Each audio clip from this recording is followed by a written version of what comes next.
all of the speakers. He offered lessons and advice for those that are interested or are already involved in global surgery. And please, when I use the term global surgery, I'm talking about the entire perioperative effort that's necessary for it. Global surgery is a placeholder for it. He offered lessons such as start small, get to know the people, listen to the local needs, always come back to the local context, take the long view, own the frustration, think big, synthesize, tackle problems, and energize the effort. Our local global speakers told us about the challenges providing care in rural areas and the similarities and differences there are between international low-resourced areas and areas maybe 75 miles from where we are today. Our maternal health speakers and panel gave us some really good insight, not just into maternal health, but into the rigors that is necessary, the science that needs to be there in order to advance global surgery in a meaningful area. There were a number of stories that people told and analogies. I like particularly Dr. Kramer, who said, you start off simple with a triangle and you keep adding facets. And the more facets you add, it then becomes a circle. And that's what this is about, a circle of people energized to bring care. He also mentioned about gardening. And I certainly know that because half of the gardening events that I try aren't successful. But he pointed out that this is much like that. It's not necessarily always the success of the effort, but it's what you learn on the way. Our oncology speakers brought an example of cancer care, in this case head and neck cancer, and how to bring that care in a high quality manner to a low resourced area, and the energy and the efforts taken to do that. The goal was living with Dr.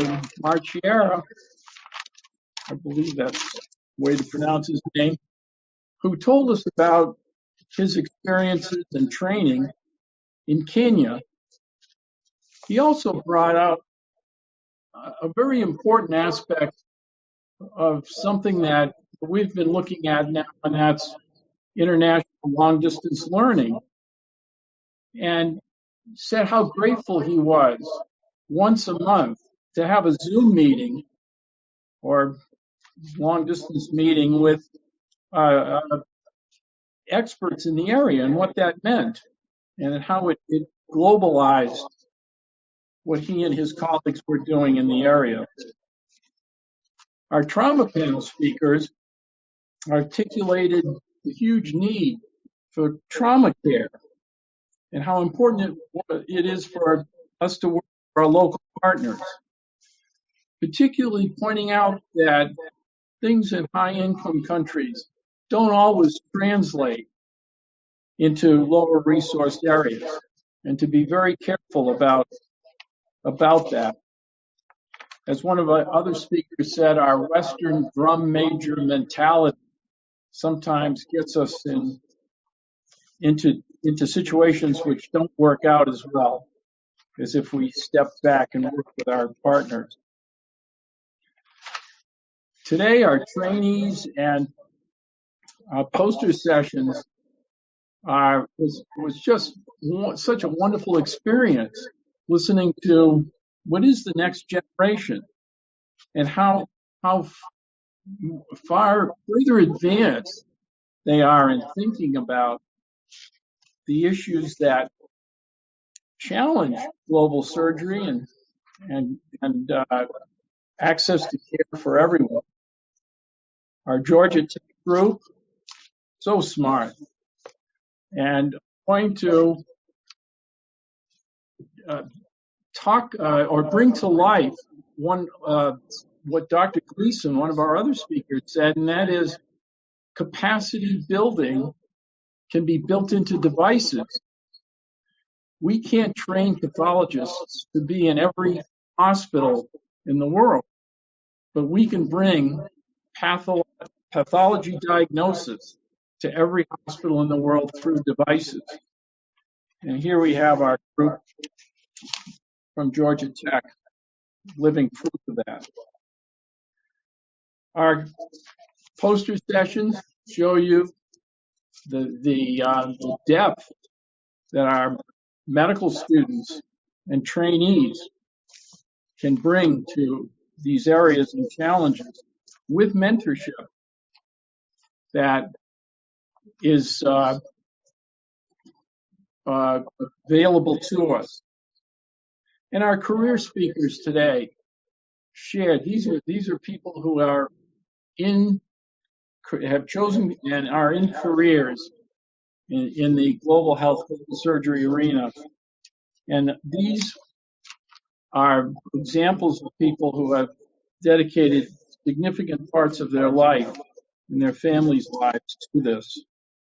And so we're so grateful for all of you who gave up your time to attend, and hope you felt that this was of value. And to all of the folks that you see on this slide that have given their time and effort.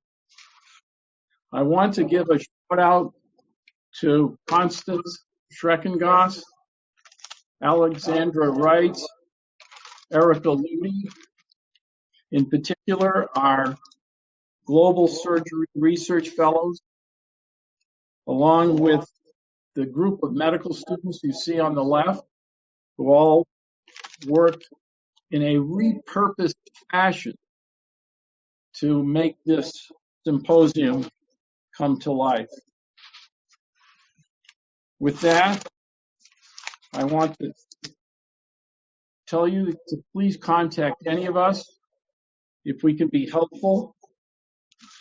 And to end with the quote, walking alone is not difficult, but when you walk with someone for a mile, walking back alone is difficult. So I thank you and enjoy the rest of your day. Please stay for the breakout rooms and networking rooms that follow.